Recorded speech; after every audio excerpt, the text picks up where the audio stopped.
Olá, boa tarde, amigos telespectadores da TV Cultura Litoral. Começa agora uma nova edição do Opinião. E nesta sexta-feira, 6 de dezembro, nós estamos recebendo, com muito prazer, aqui nos estúdios da TV, o prefeito de Santos, Rogério Santos, do Republicanos, e também o nosso comentarista, o advogado Roberto Mohamed. Prefeito, boa tarde, obrigado pela presença.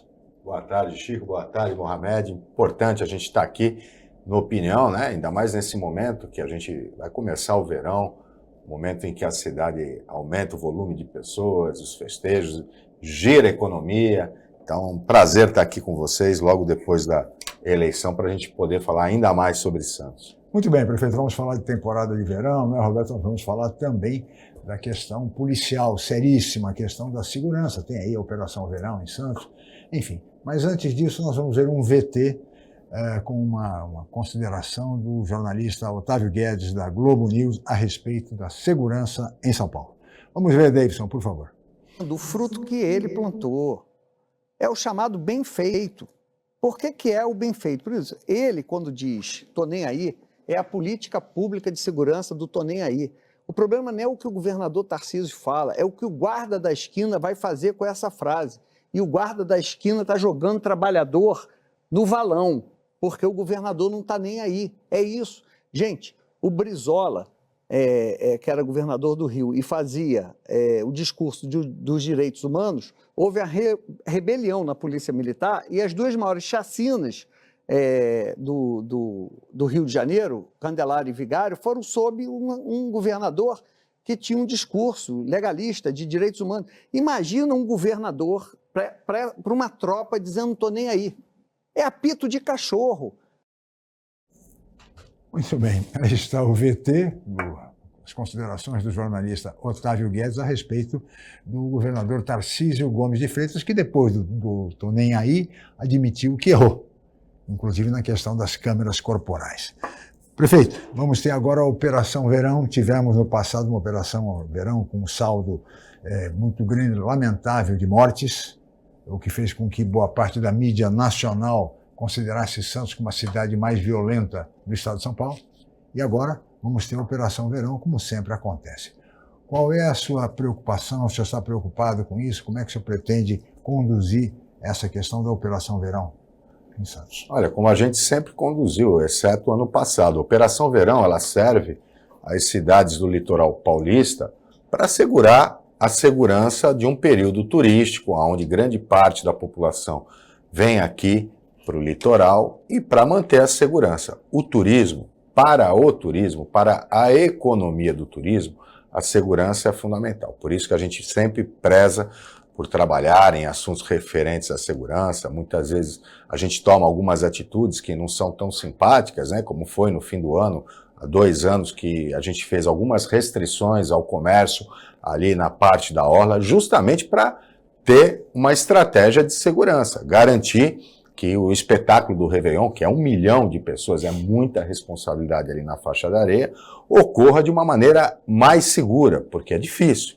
E o efetivo da PM é fundamental para que a gente faça isso. A gente aumentou o PM, o efetivo da Guarda Municipal, porque aí garante à Prefeitura ter um número de policiais, né, guardas municipais, agentes de segurança, sobre a coordenação do município e que a gente possa garantir a segurança, independente do que possa acontecer no Estado, porque como aconteceu a operação no ano passado e nesse ano na Baixada Santista, pode Sim. acontecer operações no interior e aí fica desfalcado aqui o litoral.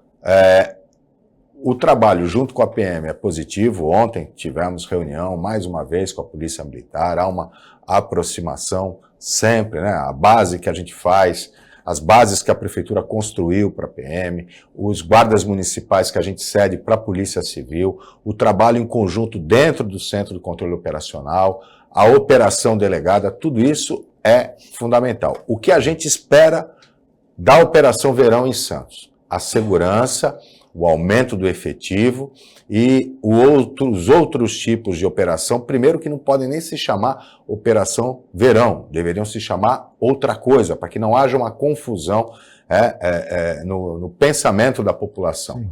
Esse tipo de situação que acontece, isso realmente mancha a imagem das cidades da Baixada Santista, porque dá a impressão de uma violência. A violência está em todo o Brasil. Aliás, a violência está no mundo. Tem aumentado bastante. Mas aí, configurar a Baixada Santista como uma região de grande violência está errado. A operação que foi feita foi confronto entre policiais e o crime organizado em locais específicos das cidades da Baixada Santista. Essa violência não está em todas as ruas das cidades da Baixada Santista. Então, esse tipo de informação, que às vezes é deturpada, mostra e prejudica as cidades da Baixada, que dependem do turismo. Aqui o turismo sempre é bem recebido, os nossos indicadores, a própria Secretaria de Segurança coloca que abaixaram em 27,7%, saiu agora o ranking das cidades litorâneas do Brasil, mais seguras. Santos é a quarta, as 3 que estão à frente de Santos são cidades de 100 mil habitantes. Então, uma cidade de médio porte como Santos estar entre as mais seguras, por conta dos indicadores, é muita coisa. E isso não pode ser confundido. Operação Verão, para mim, Rogério, prefeito, é quando vem o efetivo da Guarda Municipal para fazer o policiamento preventivo. É isso que a gente quer para a Baixada Santista. Turismo, portanto. Roberto Romario. Rogério, na fala do Otávio Guedes tem uma coisa que me chama a atenção, ele, logo depois disso, quando ele fala da questão do apito de cachorro, e na eleição isso aconteceu, porque quando ele escolheu nomear, ele não teve muita opção, ele escolheu um psicopata que representa o bolsonarismo para a Secretaria de Segurança Pública e coloca um capitão, que nem a PM quis, para mandar em coronel, ele criou uma grave crise. Quando ele fala do apito de cachorro, é aquela história de que quando o líder dá autorização, primeiro a gente tem que seguir a sequência, ele fala, a gente prende, a polícia prende e a justiça solta, ele já aqui o confronto. E deixa claro para o policial, é melhor você jogar ele da ponte, porque se prender e levar, a justiça vai soltar. Deliberadamente ele está destruindo a polícia civil, está destruindo a polícia civil. E a justiça solta, não porque a justiça é leniente, também é, mas é porque ele destruiu quem faz o inquérito. E para o juiz condenar ou manter a prisão, é só depois que o inquérito é bem conduzido. Você, inclusive, colocou uma delegada na Secretaria de Segurança Pública que está fazendo um trabalho sensacional, com todo o respeito ao Delbel, eu acho que já tinha dado prazo de validade, mas isso eu vou analisar no próximo bloco, essa questão do prazo de validade de muita gente no teu governo. Mas ela está imprimindo Mas me espanta como os delegados ainda apoiam essa política de segurança pública feita por um psicopata que era da rota e que nem a PM quis mais. Porque ele mandou um recado, é melhor matar, é melhor arrebentar, é melhor atirar do que levar para o fórum, para uma audiência de custódia que o juiz vai soltar. Só que aí a gente veio para a Guarda Municipal, que a tua opositora na eleição mentiu na campanha, dizendo que ela tinha votado a favor de um projeto que transformava a Guarda Municipal em polícia. Não, só muda o nome. A Guarda Municipal continua a mesma, o projeto na Câmara Federal era para chamar de Polícia Municipal, mas sem poder de polícia, por quê? Para isso tem que mudar a Constituição, o STJ já disse. Mas você tem uma Guarda Municipal que hoje tem uma atuação muito mais robusta. Quando você coloca uma delegada da Polícia Civil no comando dela, isso manda uma mensagem para nós e eu quero que você explique se a mensagem está correta ou não. A Guarda Municipal não é violenta, porque eu jamais vou dizer tô nem aí, eu prefeito. Jamais vou dizer tô nem aí. É esse o recado? Ou seja, vai ser uma Guarda Municipal, uma Polícia Municipal, que vai atuar como força complementar de segurança, mas dentro dos limites da legalidade e você não vai admitir esse tipo de desvio. É difícil conviver com um governo do Estado que faz isso, porque na eleição, deliberadamente, ele atacou você. Eu vou dizer uma coisa aqui que a gente disse no dia do programa, no dia da eleição que estava acontecendo. Ele mandou a PM subir os morros e a Zona Noroeste para atrapalhar a votação. Esse cara não tem a menor condição de ser secretário de Segurança Pública. Agora, mesmo assim, você manteve o respeito ao apoio do governador, que é do teu partido. É esse o recado que você está passando hoje? A Guarda Municipal não vai ser contaminada por isso? Olha, Mohamed, não é um recado, né? É uma questão de postura, né? Eu sempre vou trabalhar dentro da legalidade. Eu não abro mão dos meus princípios, da verdade, né? Da legalidade e do respeito. O que está faltando na sociedade hoje em dia, globalizada, enfim, tudo que está acontecendo, muito influência das redes sociais, é a perda do respeito. Respeito às instituições, respeito às pessoas, né? Quando a gente discute, por exemplo, a regulamentação das redes sociais, a gente está falando disso. A rede social é um território e todo território precisa ter lei. O teu direito vai até onde chega o do outro.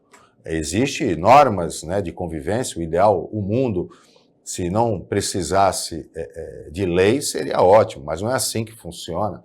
E as redes sociais, elas estão insuflando uma certa violência, isso é óbvio, né?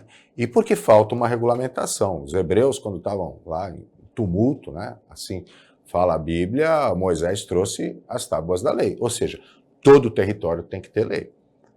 E é importante que isso seja cumprido. Eu, como prefeito, né, exijo que todas as secretarias cumpram suas leis, os seus direitos, os seus respeitos. E o que a gente tem na Guarda Municipal é uma guarda cidadã, né?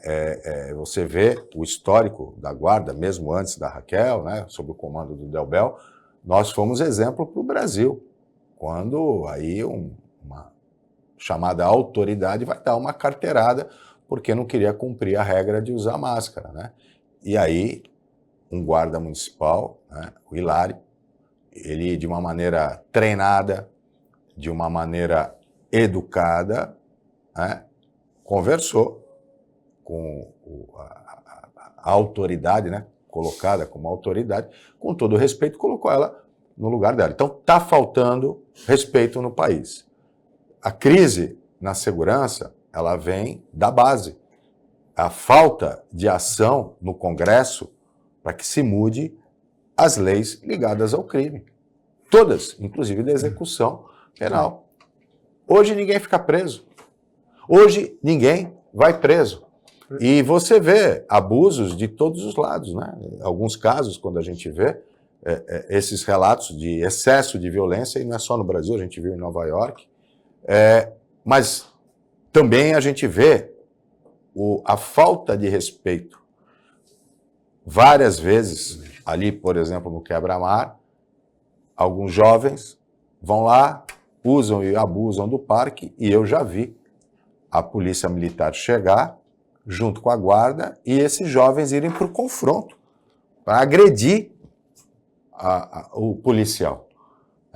Está faltando uma regulamentação. A gente precisa ter coragem, né, de fazer reformas no nosso país. E, principalmente, as leis criminais. Eu sou contra esse tipo de atitude, de violência. É lógico que atrás da farda ali está um ser humano, né, que às vezes extrapola os seus limites, e isso não pode ser perdoado, porque ele está instituído, né, ele representa ali o Estado, né, e não pode extrapolar. E tem do outro lado a falta de respeito e a certeza, Mohamed, da impunidade. Isso bem, é grave. Vamos para um rápido intervalo? Vamos. Voltaremos em seguida com a opinião.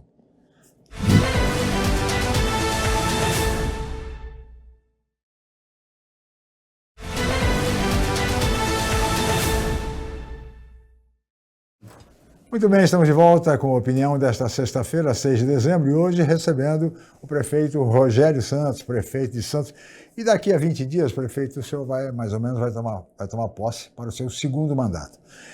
Discute-se muito hoje a questão do seu secretariado municipal.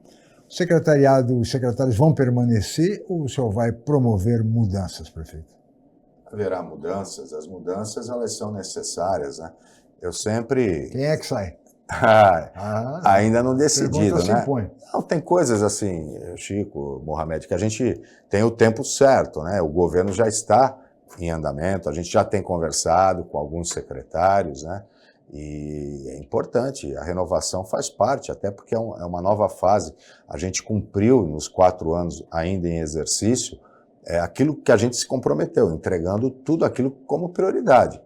agora surgem novas prioridades, né? Aí existem a mudança na sociedade, existem novas necessidades na cidade de Santos, aquilo que já foi cumprido.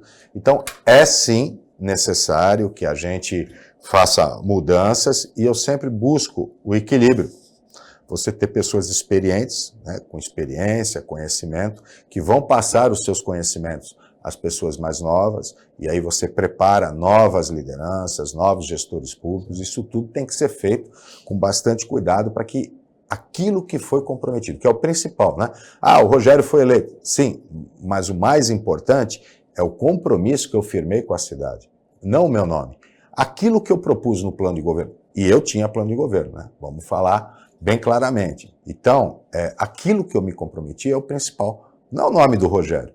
É aquilo que vai trazer benefício para a população. E aí eu preciso de uma equipe alinhada, com comprometimento técnico, comprometimento político, para que tudo seja executado. Muito bem, Roberto. Rogério, você, nessa eleição, ela foi muito apertada. Eu disse aqui no programa de domingo, quando acabou o primeiro turno, que você ia ter que passar band-aid, colocar band-aid, passar metiolate. Mas a votação da Rosana mostrou que ela foi muito além do bolsonarismo. O bolsonarismo em Santos não passa de 15% do eleitorado. Ela teve muito mais votos que isso. E a gente tem, às vezes, que fazer uma leitura correta do que isso pode passar, ao invés de ficar ouvindo só os puxa-sacos que estão no gabinete. Havia uma clara, e algumas pesquisas qualitativas apresentaram isso, uma clara fadiga de material neste governo, que vem hoje completando 12 anos. E tem gente aí que está aí desde o tempo do Beto Mansur, mas nunca fez concurso. O cara tem mais estabilidade que um concursado da prefeitura. Vai se aposentar, inclusive com aposentadoria integral, incorporando o cargo, se pudesse. Não pode. Tem uma hora que a gente tem que dizer para a pessoa, olha, legal, mas a gente está precisando de uma coisa nova, o carro está muito velho, já deu tempo. Mas aí eu noto no teu entorno as mesmas moscas, como dizia a Hebe Camargo, no bolo.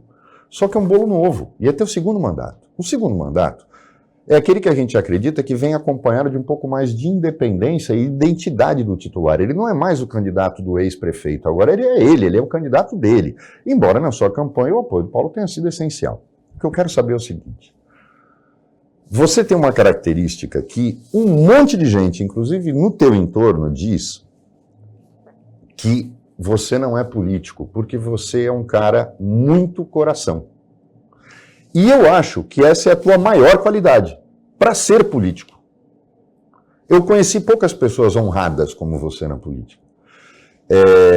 E eu acho que a causa disso, principal, é o fato de que você é coração.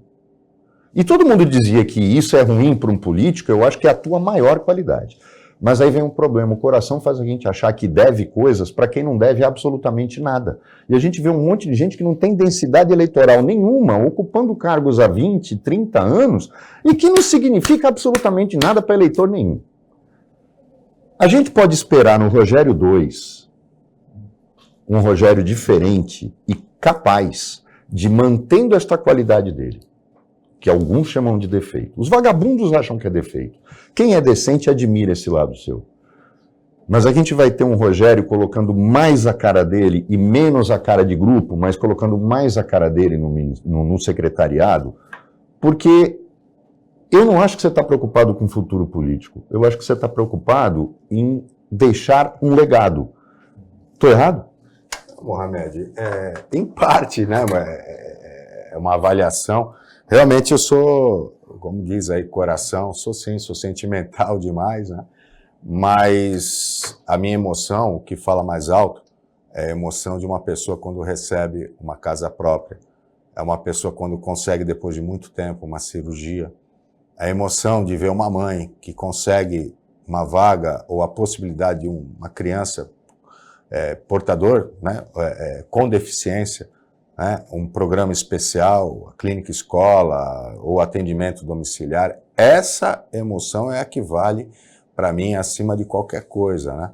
É lógico que a gente tem a ligação de confiança com quem está no governo, com o secretário, com o chefe de departamento. Essa relação de confiança leva a uma relação de sentimento de confiança, né, de amizade, de parceria, mas a gente tem que ser justo, a gente tem que ser correto, porque a gente está à frente de programas que atendem 430 mil pessoas. Então, nesses momentos a gente tem que ser frio. Eu sou gestor público, né? Qualidade, político, coração dos dois lados, na política e na gestão pública. Mas a minha característica é ser gestor público. E quando eu monto o governo, né, eu sempre acabo buscando o equilíbrio, né? Existe um equilíbrio político, que isso é inegável, todo mundo sabe, né? A coligação do qual que te apoia numa eleição, ela tem que fazer parte do teu governo, ela não está ali de barriga de aluguel, ela está ali para trazer as propostas dentro daquilo que eu acho que é correto, né? E participar do governo dentro daquilo que eu acho que é correto e que tem competência. Existem pessoas que com uma vasta experiência, né, muitos que contribuíram ao longo de tantos anos, assim como você falou, 12 anos, enfim, às vezes alguns mais, e que são fundamentais nessa peça de equilíbrio. Mas, como eu disse, vem mudanças, pessoas que adquiriram conhecimento, então pessoas que estão há 4, 6 anos, elas têm um ganho de capital, de conhecimento, porque a gestão pública é extremamente difícil. Né? Você falou de votação, grande parte que não votou em mim são pessoas que estão insatisfeitas. E o ser humano é insatisfeito. A rede social ela contribui para que a insatisfação ela corra muito mais rápido. E às vezes essa insatisfação ela não vem junto da compreensão daquilo que cabe ao prefeito, daquilo que é legalidade. Um exemplo, a população em situação de rua. Tem gente que quer que eu pegue à força, né, pessoas que estão em situação de rua, e leve para outro lugar. Até de forma mais extremada. Prefeito, joga no meio do mar. Eu ouço isso, é crueldade. Eu ouço isso. Só que o prefeito trabalha dentro da legalidade, né? Então, eu procuro, Mohamed, você tem razão, pessoas que estão há muito tempo, mas são pessoas com experiência. E que naquele momento eu senti a necessidade de mantê-los, porque às vezes é um projeto um pouco mais complicado, que requer experiência, requer velocidade na resposta. E gestão pública, ela é muito difícil, muito. E também merece uma reforma na base legal, porque as coisas não andam na velocidade que a população precisa. Objetivamente, o Roberto Mohamed colocou a questão do prazo de validade, e eu queria pontuar uma situação que a imprensa vem noticiando com muita frequência. O noticiário nessa época é de muita especulação. E uma delas é o seguinte: o papel da vice-prefeita eleita, a vereadora Audrey Claes. Para muitos, ela será a futura secretária de Educação. E educação é uma das áreas que o senhor sempre elencou como absoluta prioridade no seu governo. Isso vai acontecer? Ela tem muita competência, ela já foi secretária adjunta de Educação, enfrentou uma pasta difícil, que é a da Desenvolvimento Social, é uma das possíveis, sim, secretárias de Educação, mas não está definido. Não está definido. E só para concluir, e a questão do desenvolvimento social, que a própria Audrey foi secretária? Porque também é uma pasta difícil, complexa, e que os resultados, infelizmente, não são aqueles desejados. Também existe aí indefinições. Montar o governo não é fácil, né? Porque você tem questões de gestão e questões de compromisso político. É claro e é óbvio, né? Isso faz parte da gestão pública, o potencial político dos partidos e o potencial político das pessoas técnicas. E o técnico sempre prevalece. Pode ter um atendimento político de algum partido? Lógico, e tem, mas me apresenta os nomes. Quais são? Cadê o currículo? Não vou colocar ninguém que não tenha competência, na minha opinião, para fazer a gestão daquela pasta. Por isso que a definição, né, eu olho lá o organograma da prefeitura, para anunciar, ele tem que estar completo. Então existem várias possibilidades e às vezes uma indefinição, às vezes você convida um secretário para uma pasta e ele tem outros compromissos e ele pede, olha, me espera pelo menos me dá uns 10 dias para eu poder ver se eu consigo resolver e que é uma honra entrar no seu governo, mas eu preciso resolver essa questão. Então existe um prazo, lógico que a cidade não pode esperar, mas o governo que está ainda o governo 2021-2024, respeitando todos os secretários que irão até o fim do ano, né? E segue uma renovação. Ela existirá, com certeza. Mas para eu anunciar o nome, até porque o fator não é só político, é técnico, eu preciso ter a definição do todo, para não cometer erros. Vamos aguardar então. No próximo bloco vamos continuar nesse tema. Vamos para um rápido intervalo, voltaremos em seguida.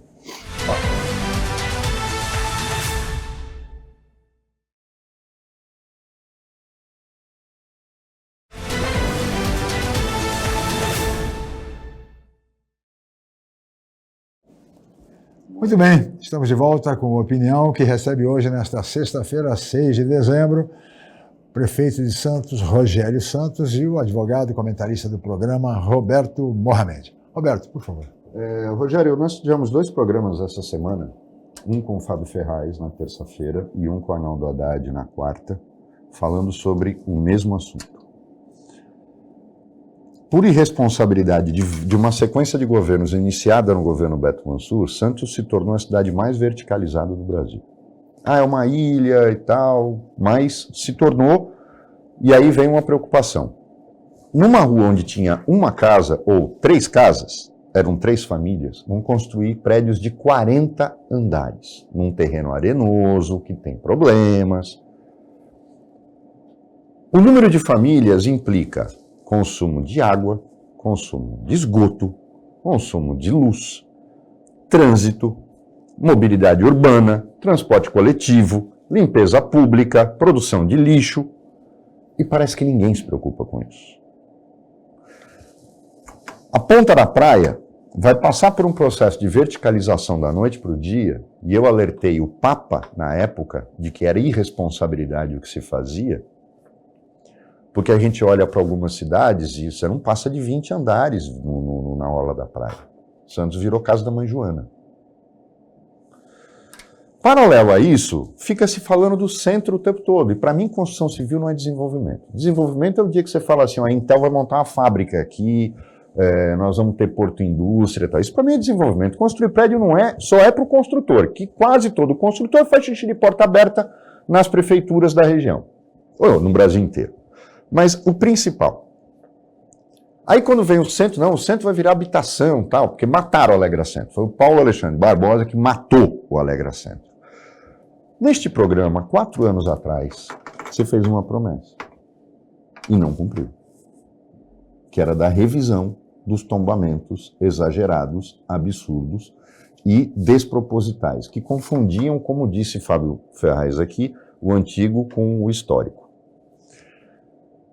Nesses próximos 4 anos, você vai tocar essa revisão? Primeiro, você vai tocar essa revisão dos tombamentos?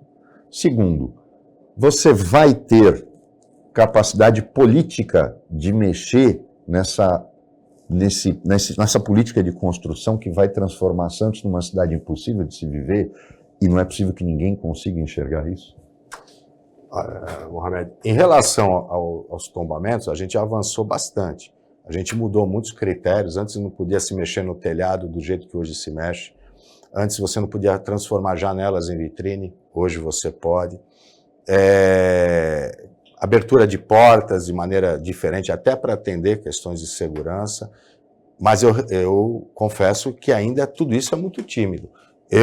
Por mim, seriam 8, 10 vias que seriam realmente para a gente manter o patrimônio e seriam interessantes do ponto de vista turístico e de entretenimento.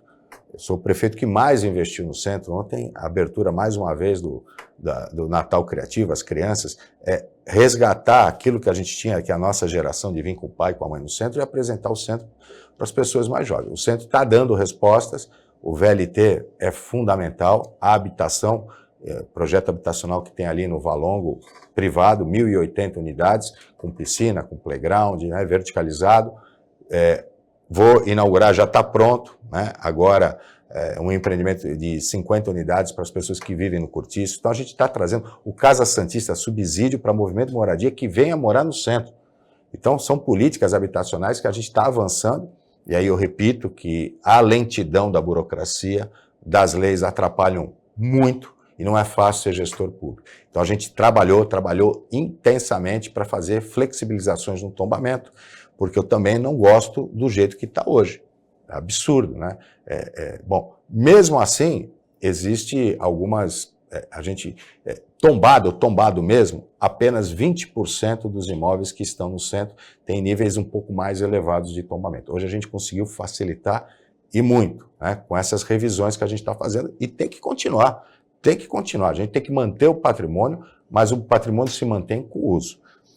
Em relação à verticalização, eu vou dar um exemplo. Balneário Camboriú. Hoje é uma das cidades mais queridas, mais elogiadas, indicadores positivos da cidade, onde tem prédios de 100 andares. Estão construindo agora um de 300, até o Neymar vai morar lá. Coisa absurda. Em Santos você tem, sim, uma verticalização. Existe um conceito, uma linha de urbanistas que defende que cidades verticalizadas são cidades sustentáveis. Então, quando você pega, por exemplo, cidades que são planas, aquele modelo dos Estados Unidos, que quer o consumo do automóvel, que quer o consumo de gasolina.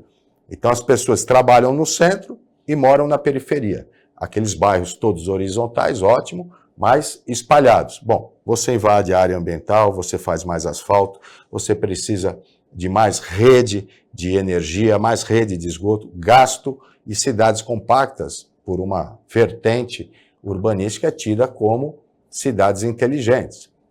O nosso nível de verticalização, somos a cidade mais verticalizada do Brasil, é positivo de um lado. De outro lado, sim, impactos na mobilidade urbana, você concentra no mesmo espaço o maior número de pessoas, é necessário investimentos em saneamento básico, isso a gente está fazendo. Quando houve a privatização da Sabesp, a maioria dos municípios está pedindo ampliação da rede de água e esgoto como principal meta. E a principal meta ali no contrato é a renovação, o aumento da capacidade das adutoras já existentes, porque o que está acontecendo é o aprofundamento. Cada prédio que é construído, a Sabesp tem que dar autorização e tem que garantir o abastecimento de água e esgoto. Então ela é obrigada a fazer isso. A gente vai expandir a rede de água e esgoto para os morros, vai ter mais um reservatório, para a Zona Noroeste, uma nova adutora ali no São Manuel, no Piratininga, e resolvendo esses bairros, você resolve os outros. Você aumenta a distribuição de água para alguns bairros, você aumenta a pressão para outros. Então, tudo isso está sendo feito. Há essa divergência da verticalização.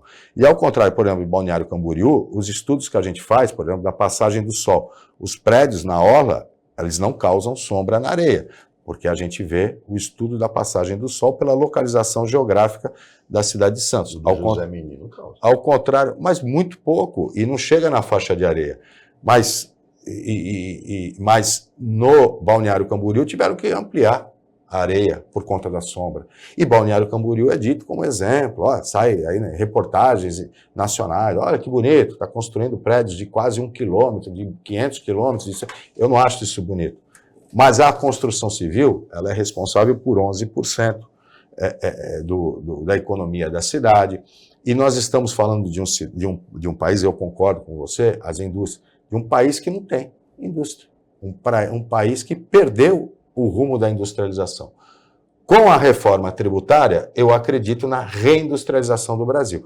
E aí foi uma das minhas principais propostas e que eu vou fazer, que é o Porto Indústrias, as EPS. Ontem eu tive uma reunião, né, e isso está andando muito forte com o governo federal, apoio do presidente Pomini, inclusive aqui o Pomini está nos ajudando a criar um plano de negócios para atrair empresas, indústrias para o Porto de Santos. Então esse trabalho e a construção civil, ela tem sim um papel importante na cidade, e a verticalização, para alguns modelos urbanísticos, ela é mais eficiente, mas causa transtornos de trânsito, então você tem que investir em VLT, em transporte público. Não existe uma solução que seja 100% perfeita.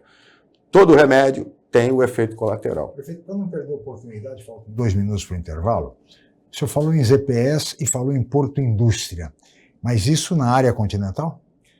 na área continental e na Lemoa Industrial. A gente já tem ali a Lemoa Industrial, a AMA, a gente já tem projetos, por exemplo, o Menano, né, da iniciativa privada, o Menano tem um projeto para a Lemoa Industrial belíssimo e está buscando recursos. E a gente Para a área tem que apoiar. continental, o que temos? Também, a gente mandou para a Câmara Municipal, está em apreciação da Câmara Municipal, uma mudança na lei de uso e ocupação do solo que permite, ainda mais, sem perder a questão do meio ambiente, da sustentabilidade, a possibilidade de ampliação de áreas portuárias que vão beneficiar o Porto Indústria. Essa é a questão. A gente nota que durante 4 anos você não falou da área continental. E o Paulo também, nos 4 últimos anos do governo dele, nunca mais citou. E o Justo falava, inclusive, porque a ideia do túnel, o Justo considerava que o túnel Santos-Santos era mais importante que o túnel Santos-Guarujá. E olha que naquela época Bertioga pertencia a Santos.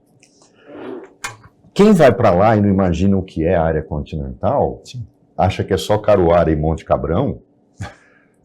O problema é que ali a gente tem risco de ter daqui a pouco aquilo transformado em Parque Nacional dos Coatis e Saruês, porque é só o que tem lá.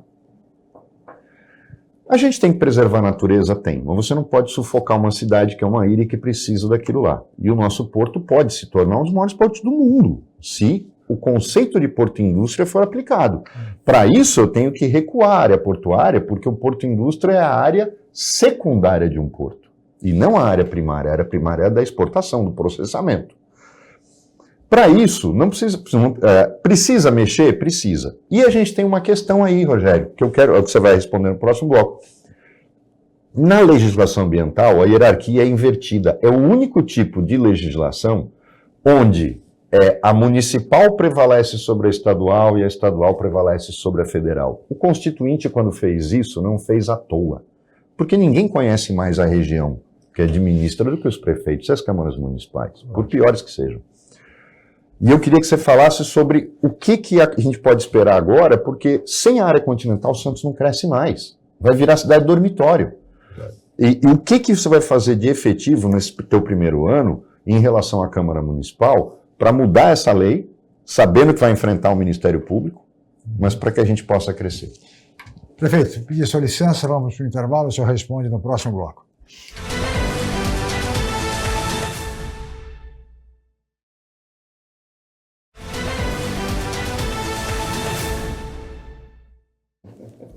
Muito bem, estamos de volta com opinião e agora vamos para o último bloco do programa desta sexta-feira, 6 de dezembro, que recebe o prefeito de Santos, Rogério Santos, do Republicanos, e responde agora a pergunta deixada pelo nosso comentarista Roberto Mohamed no bloco anterior. O que é que nós podemos esperar de investimentos já no primeiro ano com relação à área continental, prefeito? Então, tanto o meu governo quanto o do Paulo, a gente fez várias mudanças na legislação ambiental, uso e ocupação do solo, que propiciaram investimentos, né? Na área continental, inclusive.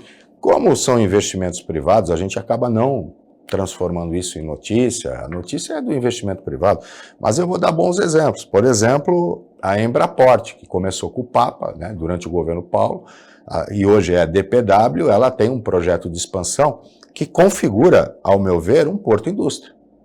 Porque fala de malha ferroviária, fala de condomínio industrial.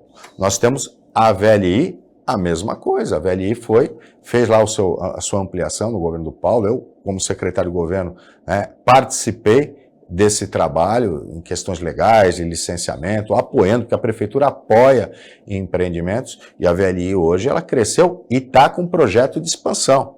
Então, ele está vindo. Agora, essa industrialização, ela depende muito de reformas que o Brasil precisa, por exemplo, a reforma tributária. Por que a indústria no estado de São Paulo é difícil? Porque o governo do estado nunca abriu mão do ICMS, coisa que outros estados fizeram. Agora, com a reforma tributária, do que o ICMS vem para uma outra configuração, um outro bolo de impostos, é muito provável que haja um equilíbrio, embora sempre há no Congresso aquelas exceções que se colocam e que continua o protecionismo em algumas regiões, mas é muito importante, porque o município ele sempre apoiou a indústria em redução de ISS, em apoio à lei e tal, porém, o que pega para uma indústria é o ICMS. As zonas de processamento, né, e Santos é pré-qualificada, e nós, no meu governo, a gente, né, manteve essa pré-qualificação e está avançando em parceria com a Fiesp, né, e aí o papel do secretário Elias Júnior, o apoio do Pomini, contratando possivelmente esse plano de negócios para que a gente vá buscar recursos. Essa boa parceria, governo do Estado, iniciativa privada, isso a gente tem feito, né? Às vezes é o que você falou, o Rogério é mais gestor do que político, então eu não anuncio muitas coisas. O meu trabalho é atender a população e não ser vitrine, né? Talvez para o sistema eleitoral seja errado, mas é assim que eu sou, né? É o meu jeito e, enfim, eu acho que dá certo. Eu entendo, eu também acredito na nova política, né? Mas de forma positiva, né? Não essa política da fake news. E em relação à cidade dormitório, Mohamed, existe essa nova configuração da cidade home office. Isso para Santos é positivo. A gente tem recebido muita gente de fora que trabalha em São Paulo e que vem morar em Santos, home office, pela qualidade de vida. Aí a gente precisa proporcionar esses condomínios verticalizados, com qualidade de atendimento, playground, piscina.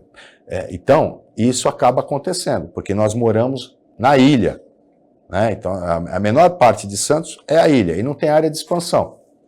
E aí verticaliza-se. Aí vem o que você fala, da área continental, que seria uma área de expansão, mas por lei municipal, estadual e federal, é uma grande área de preservação. Então, na área continental, você tem a vocação das indústrias e a vocação da cultura caiçara, que é o cara que quer morar em sítio, é o cara que quer ser pescador, né? O turismo ecológico, e aí a gente está fazendo isso. Porque quem mora na área continental, pode ter certeza, a maioria não é falta de opção. Não, não. O cara foi morar lá porque ele gosta daquele estilo de vida e é da cultura caiçara, como quem mora na Ilha de Ana, né? É gostar de morar lá. O Rogério, tá, mas tem uma coisa que a gente também não pode deixar de ver, é que é a questão do acesso. Lógico que tem deputado que é praticamente onipresente nas redes sociais, né? Diz que ganhou eleição nas cidades inteiras, todo mundo que apoiou não ganharia sem o apoio dela, tal, maravilhosa. Só não conseguiu eleger as duas coitadinhas que ela convenceu a largar o emprego para ser candidata a vereador. Mas tirando essa gente que oportunismo vale para tudo, nós precisamos mexer no acesso à capital. E isso passa pelo governo do estado, não é área federal. O túnel que o Tarcísio vive dizendo que vai fazer acontecer não é obra dele, é obra do PAC, é obra federal. Mas tudo bem, deixa ele achar que é dele. Mas o que é dele mesmo, ele não dá satisfação. Que é o acesso ferroviário. Ele passou 2 anos, não terminou nem o Rodoanel, e aí começa a falar do ferroanel, que é importantíssimo para nós. Mas a tal terceira pista da Imigrantes. Você que deve estar acompanhando mais esses projetos, por que ninguém lembra daquela estrada de serviço que fica lá na entrada da CBPO, que você conhece bem porque você começou a sua vida política em Cubatão? Não sei muito essa estrada. Aquela estrada vai até Parelheiros. Sim. E ela já fez o mais fácil, está lá, porque ela embora seja de terra, ela está do lado da via férrea e ela vai até lá. Por que ninguém coloca aquilo como um caminho alternativo para essa terceira pista, Rogério? É problema ambiental? Por que a gente não vê ninguém falando de uma estrada que está praticamente pronta? Viabilidade econômica, né? Eu tive reunião com o Benini, que é o secretário de parcerias, a semana passada, que ele veio conversar comigo da travessia de Balsas, da audiência pública, né? E a gente marcou juntos e tal, enfim. E eu perguntei isso, né? Porque o Tarcísio é um parceiro, né? A gente tem uma relação de proximidade muito grande, eu com ele, gestor público. Quando ele era ministro, eu falei muito para ele, olha, tem o túnel Santos-Guarujá, mas tem o túnel do Maciço Central, que é o da Zona Noroeste.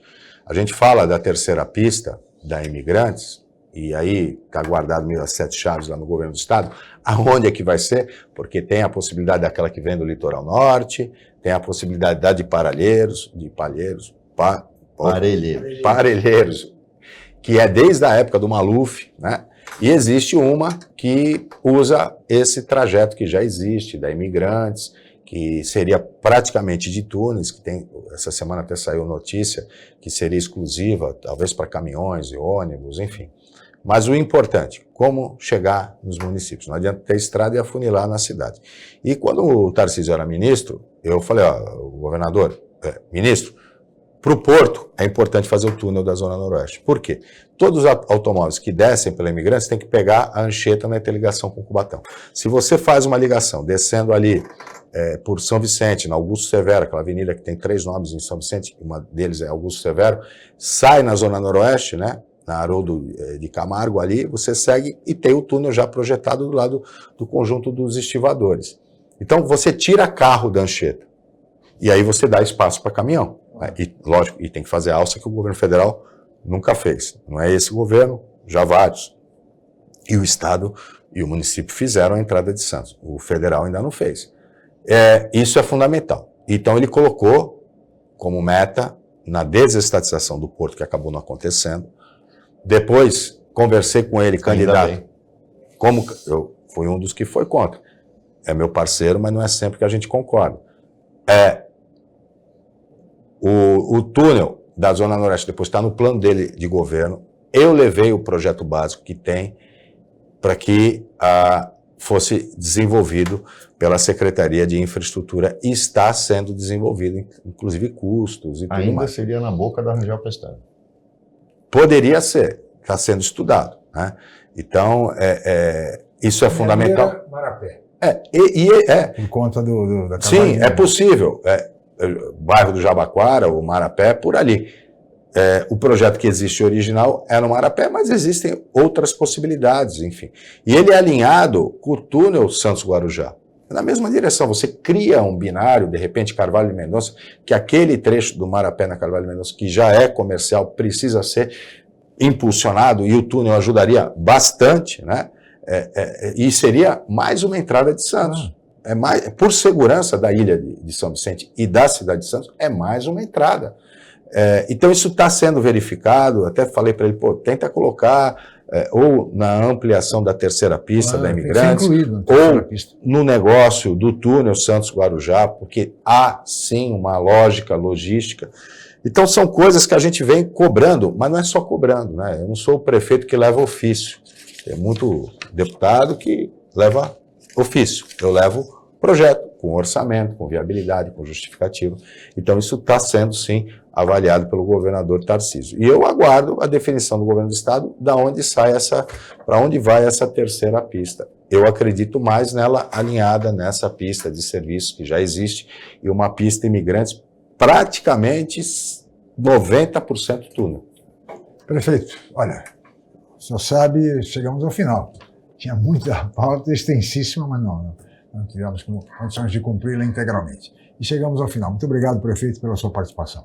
Obrigado, Chico. Obrigado, Mohamed. Obrigado aí por participar do programa do Opinião, que é um símbolo da Baixada Santista. Muito bem. Muito obrigado ao prefeito Rogério Santos, obrigado ao Roberto Mohamed e especialmente a você, amigo telespectador, pela audiência qualificada de sempre. Nós estaremos de volta na segunda-feira em mais uma edição. Muito obrigado, tenham todos um ótimo final de semana e até segunda-feira.